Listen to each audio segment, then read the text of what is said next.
Hi, welcome to Parent Alienation is Child Abuse Unfiltered. Thank you all for being here today and welcome to all the new subscribers. I welcome you and thank and appreciate every one of you. Today I'd like to do a bit of a talk about what happens to the parents that have been alienated from their child. How do these parents cope with being accused of horrible things, having false allegations thrown at them, being denied information about their child, being denied not being allowed to see their child? Not just for a few weeks, we're talking for years. Years and years. How do these parents cope? Some of them don't cope. Some of them don't cope at all. I've known a couple of parents that have wanted to self-exit. I've known a couple that have tried more than once because the pain gets too much. They've been a loving, caring, nurturing mother or father of their child, and because of a relationship split up, they're alienated from their child. They go to court to try to fight for the rights just to see their child. And this is when the false allegations start coming into play. This is when the stories come out, be it a mother, be it the father. They'll get in there and they lie, make up false things like domestic violence, child abuse, sexual child abuse, stalking. All this sort of stuff gets thrown around in a courtroom. And the person that's been accused of all this stuff, there's very little that they can do about it. But how do you prove you're innocent of something you haven't done? How do you prove you're innocent of allegations against you when you haven't done them? They can't prove that there is something happening or that something was done. But the courts will make a decision based on a hearsay. This has happened many times that I've known and heard of. How do these parents cope with this? As I've said, some parents just don't cope. It destroys a lot of people. It's heartbreaking. You're denied the love of your child. Well, not the love of your child. Well, yeah, the love of the child, because the parent turns the child against the other loving parent. So yes, you're denied the love and a bond with your child, or children if you have more than one. Like I've said, I've known parents that have tried to self-exit. I've known parents to give up the fight because they can't do it anymore. They have not enough money to do it, not enough strength in them to go back in there and try to prove innocence when there's no crime to begin with. These are the harsh realities of parent alienation. That's why it's called abuse, because it abuses the child, but it's also destroying a loving an adult. It's robbing them of a happy, productive bond and growth with their child. Some parents are quite strong and can cope with this, but it's you're mourning a child who's still alive. That's what therapists will say to you. You're mourning the loss of your child that's still here. And there's not a lot that they can even do with that. They can listen to you talk, which is very therapeutic. It's just going in there to unload and talk about what's going on. It's very important to do that because you don't want to bottle it up, because bottle it up too much, sometimes bottles will explode. But some of these fathers and mothers, they can't cope. Some of them lash out, and then the one doing the alienation or the false allegations go, "I see, I told you that's what he's like," or "See, I told you she was like that." They try to push you to beyond breaking point so that they can say, "Oh, I told you so." And it's really hard to maintain your dignity and your self-control when someone's constantly badgering you, lying about you. And lying about you to their child, to your child.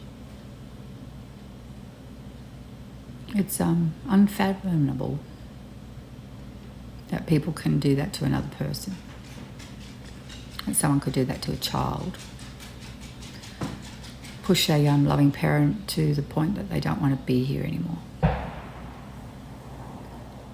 I've heard of a story of one that succeeded in self-exiting for the reason he couldn't see his child. It's heartbreaking. Now that person's child's parent will have a lot to answer for when that little person grows up and wants to know why their other parent isn't here anymore and why did he die. Of course, these people won't tell the truth. They're not very truthful people.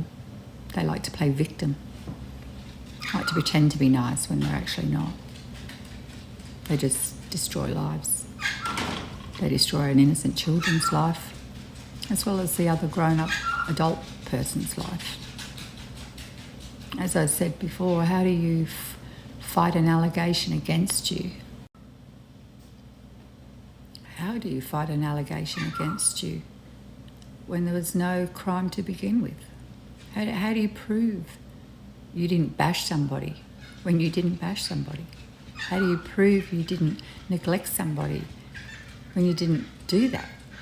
How do you prove you didn't hurt your children when there's no proof that you did? Courts make decisions based on like the one-sided story. It's like I said, these are the sides of the parts of the stories that destroy lives. They go in there and make false allegations and destroy lives in the meantime. Why? Because they couldn't get over a relationship split up. They were too immature in their own mind to just go forth and co-parent productively with their children. Instead, they have to cause hurt and pain, trying to cause hurt and pain to the opposite parent, the one they're trying to alienate. But in the meantime, they're inflicting this abuse and hurting their children. Now, I've known some children that have fallen into deep depression, been stuck in the middle of parents arguing. How do they cope with this? As I've said before, these children are stuck there. They don't have any backup system. They have no one they can talk to. They're lucky enough they may have a friend to talk to. More than likely that friend's going through a similar experience.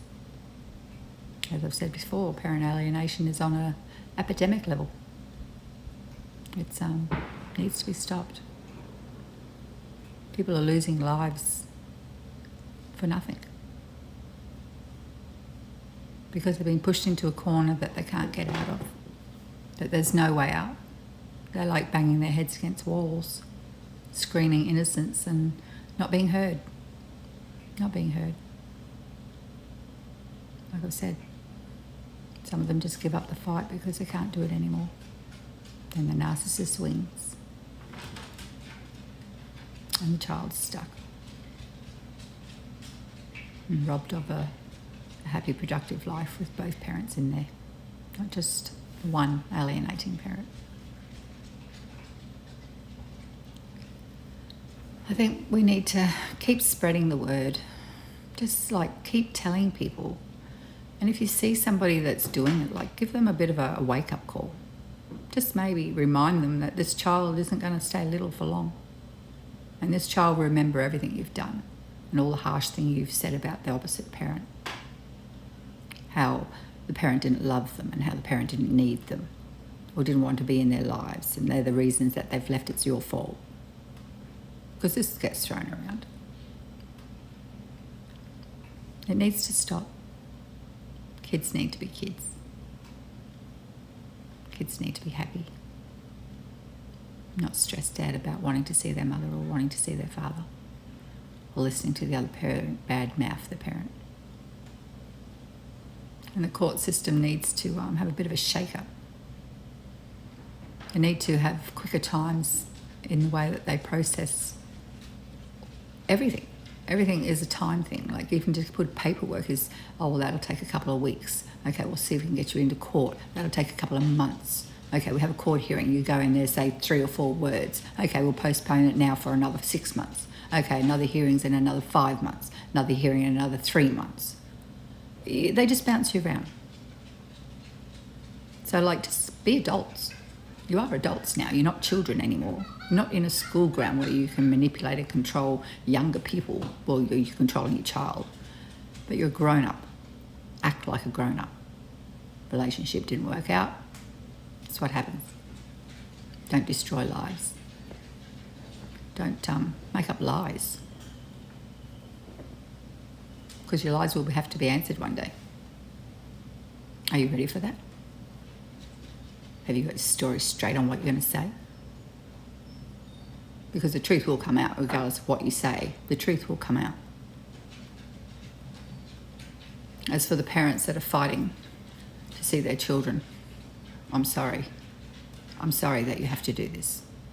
I'm sorry that you didn't have an adult person that you had hooked up with and had a child with that isn't mature enough to see the bigger picture in the long run. Everything I say, I keep coming back to the same thing. And that is, don't rush out and have a child. And don't have a child with someone you hardly know. You rush out and have a child, and then 6-7 months down the track, the relationship doesn't work out. Then the nastiness starts. Unless you're one of the fortunate ones that have mature people in your relationship and it didn't work out and you both went separate ways and you both co-parent productively. That's what needs to happen. Unfortunately, that's not the reality. That's very few and far between, that there's actually mature people out there that have an end of a relationship and then do co-parent nicely. And then there's the other ones that just don't like it and cause as much commotion, as much disruption, and as much hurt as they can possibly do. Not just to the mother or the father of the child, but to the child. The child's stuck there, listening to it all. So if you're one of these parents that think, no, I don't talk about anything around my child, my child doesn't know how I feel about the other parent, well, got news for you. Child knows a lot more than what you give them credit for. They hear and see a lot more than you give them credit for. They feel a lot more than you give them credit for. And feeling's something that's quite enlightening, because feelings are fear, anger, confusion, bewilderment. Listening to their loving parent, be it the mother, be father, talk about their other parent in the ways that they're talking about and saying lies that these children know isn't true, but you're telling people anyway. That's going to reflect on you, no one else. That's a reflection on who you are. Anyway, this discussion can be talked about quite a lot too, because I've spoke to quite a lot of people, and there are a lot of people struggling out there for the simple fact they want to have a loving relationship with their child, but they're jilted or I'm not even quite sure what the word would be. The nasty one won't let that happen. Won't allow the child to be happy, won't allow the other parent to be happy for the sake of moving on with their lives. They hold on to resentment and bitterness, and they betray that and inject that into their child. And eventually the child will be turned against the loving parent through lies and way the child's being treated by the alienator. So I'm going to leave it there today. Just wanted to do another quick one, just to give you a perspective on how the parents cope with being alienated from their children. As I said, not just for weeks, days, we're talking years. Fighting a system that's broken, failing with children constantly, but raking in a lot of money, raking in so much money. You've got the courts, you've got the lawyers, then you have to do the family report thing, then they'll do drug testing that you have to pay for, and then the list just goes on. If you're fortunate enough to have deep pockets that constantly overflowing with money, then you've got half a chance of seeing your child. You've got half a chance coming out the other side with a bit of a smile on your face. But if you're not fortunate enough to do that, to have that money, you have to be prepared to wait a long time. A long time. And then you might not even get the answer you want. I have known 2 separate cases that are so vastly different but the same and had the same outcome. One where there was domestic violence known and reported, and people were aware of it in authority positions, but they still managed to manipulate the system and got the child. And then the other one was the opposite, totally opposite. We have a male and a female. Same thing. Manipulate the system. People knew what they were doing, what was going on. Manipulate the system and got the child. And then both parents lose out. Both parents were denied access to their child. It's a tragedy. It's a true tragedy. As I've said, these kids don't ask to be born. They were brought here by you. So you both have equal right to the child. Again, as long as it's not proven that there's abuse of any kind. But unfortunately, it doesn't work that way. And there's so many heartbroken parents out there that are living empty lives. Each year when the birthday comes around, or Christmas comes around, or Easter comes around, there's that constant reminder. Father's Day, Mother's Day. There's a hole that can't be filled by anything other than the love of their own child that's been denied. It's really sad. Anyway, I'll leave it there for today. Thank you all for being here and joining me, showing an interest in this.